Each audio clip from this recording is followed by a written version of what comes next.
Welcome back to MikeDropReviews.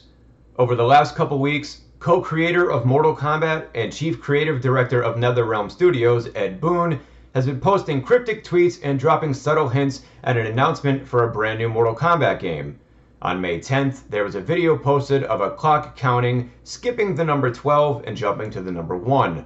Mortal Kombat 11 was the latest installment of Mortal Kombat, so this video was giving some sort of a hint that the new game would be a reboot in a sense. The caption of that video was, "It is almost time." Yesterday, a similar video was posted where the hands of the clock were stuck on the number 1, and the caption of the video was, "Tomorrow is a new dawn." Well, that tomorrow is now today, and the official announcement trailer is now out. The videos are very short, so I will include them for both context and suspense purposes. With that being said, let's check out the official announcement trailer for the brand new Mortal Kombat game.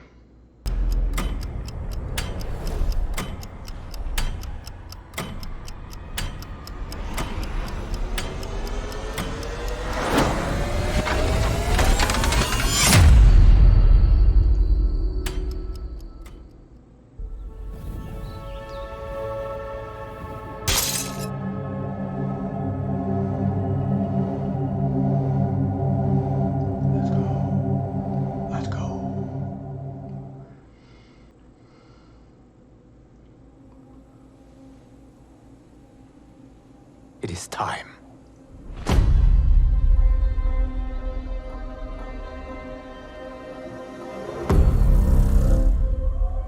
Time to wake up to a new reality. To a blank canvas that I have painted in with warmth and peace. In my new era, the choice is yours. Whether to live in quiet serenity or bloody strife.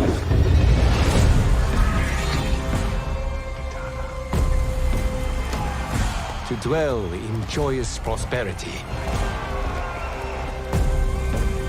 or bitter rivalry.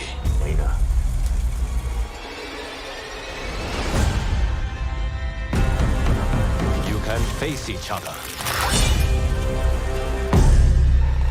as sworn enemies,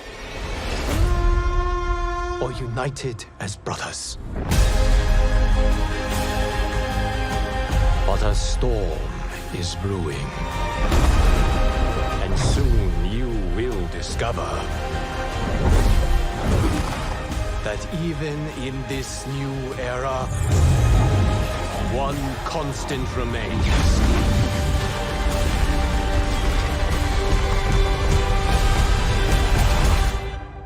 There is always something worth fighting for.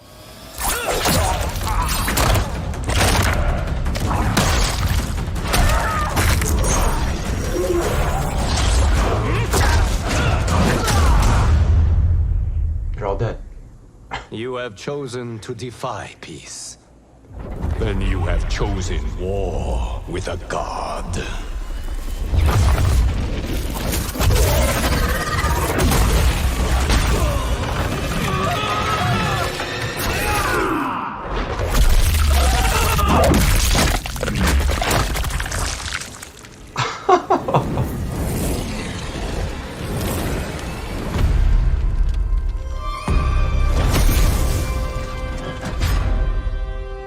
Wow.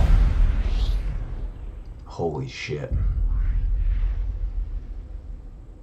Pre-order, whatever. So that is the official announcement trailer for not Mortal Kombat 12, but Mortal Kombat 1. So we are in fact resetting the timeline and essentially going back to the beginning of Mortal Kombat. However, this time Liu Kang will be playing the part of where Raiden was in the previous timeline, and he will be basically kind of he who remains from the Loki series, and kind of planning out, or I guess kind of putting things in place and letting people decide how they want to go about their business.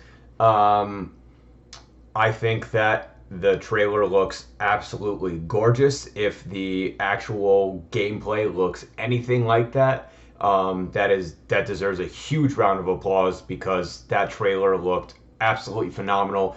Every single aspect of it just looked so crisp and so clean. And with the resetting of the timeline, iconic characters that we know and love, Sub-Zero, Scorpion, Raiden, Liu Kang, Katana, Molina, we now get a chance to basically see their story unravel in a different way. And I think that's a really cool concept because, and I also forgot to mention Kung Lao. Say you love the character, but maybe they died early, or maybe they became evil, or they were evil and became good, or they did something that, even though they're your favorite character, there's something you would change. And now we're gonna see how NetherrealmStudios addresses that. Now that they're rebooting this, where do they take Sub-Zero? Does Bi-Han not die and become Noob Saibot? Do the Lin Kuei and Shira Ryu never really separate and kind of stick together, and they're essentially a brotherhood throughout this timeline?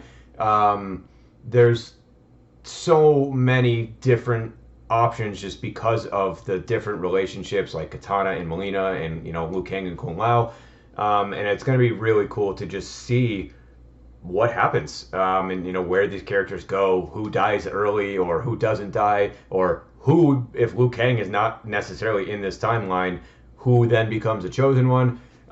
So the amount of options is definitely a really cool aspect. However, now that this trailer is officially out and the frequently asked questions page has been posted on Mortal Kombat's website, there are a few things that I'm unhappy with, and that I just feel like, as a fan of Mortal Kombat, should be addressed. So obviously this is a reboot, essentially, but they're not rebooting their combat packs and their DLC and in-game currency or anything like that. All of that is coming back, and I see that as a bad thing, because if this game follows suit like all the other Mortal Kombat games in recent time have, there's going to be a complete edition with all of the DLC and everything that you could buy up until that point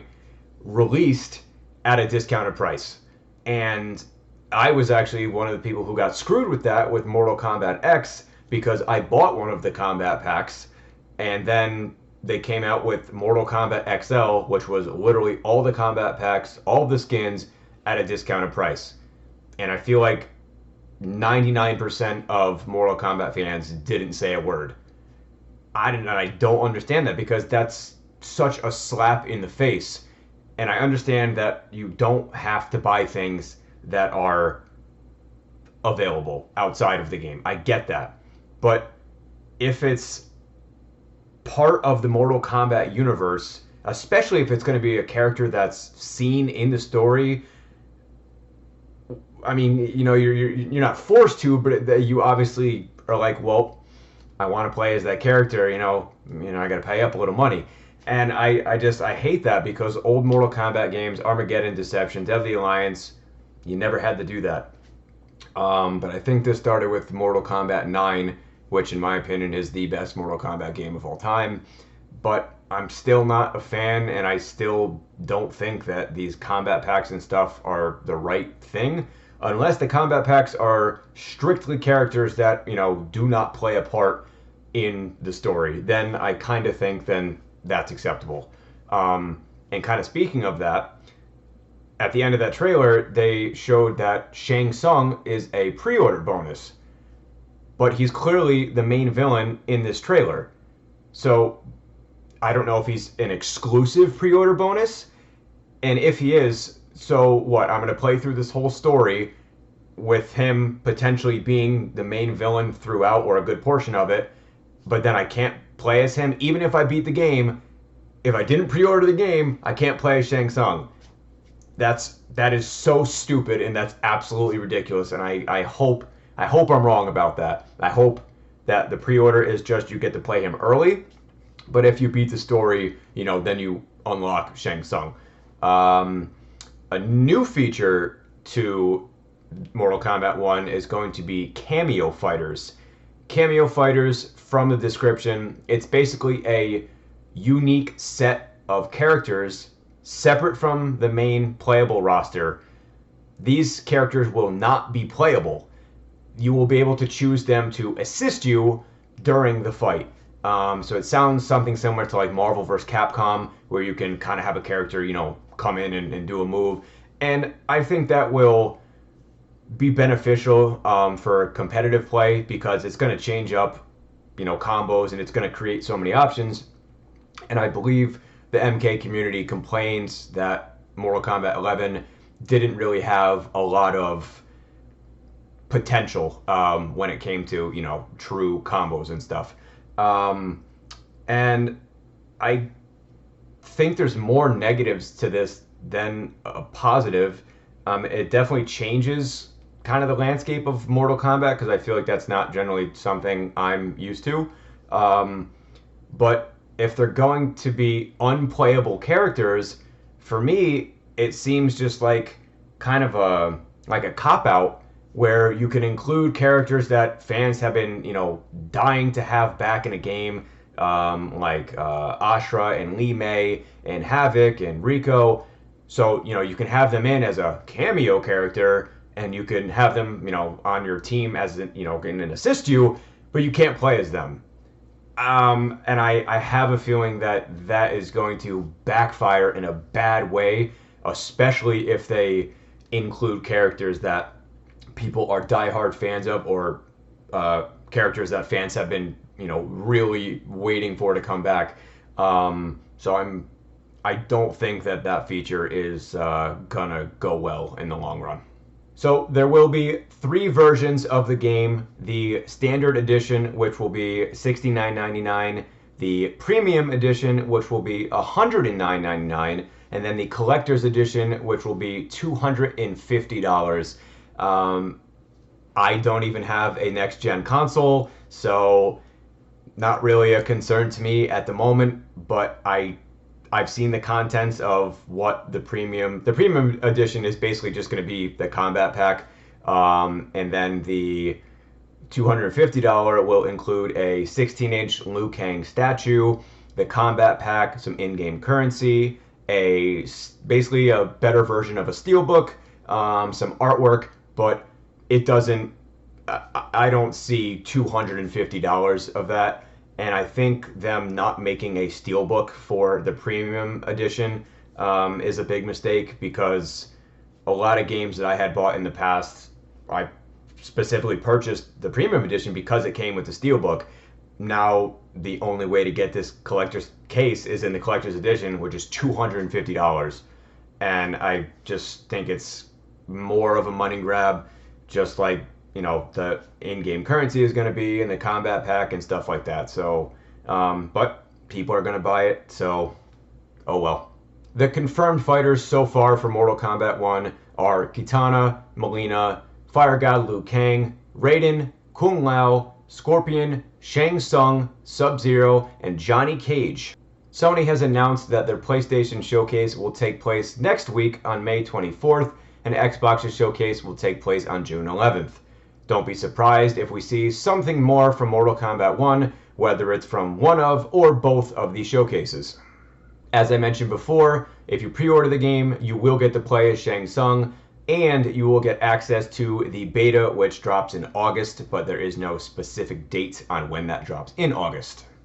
Mortal Kombat 1 is scheduled for a worldwide release on September 19th of this year, and it will be available on PlayStation 5, Xbox Series S and X, Nintendo Switch, and PC.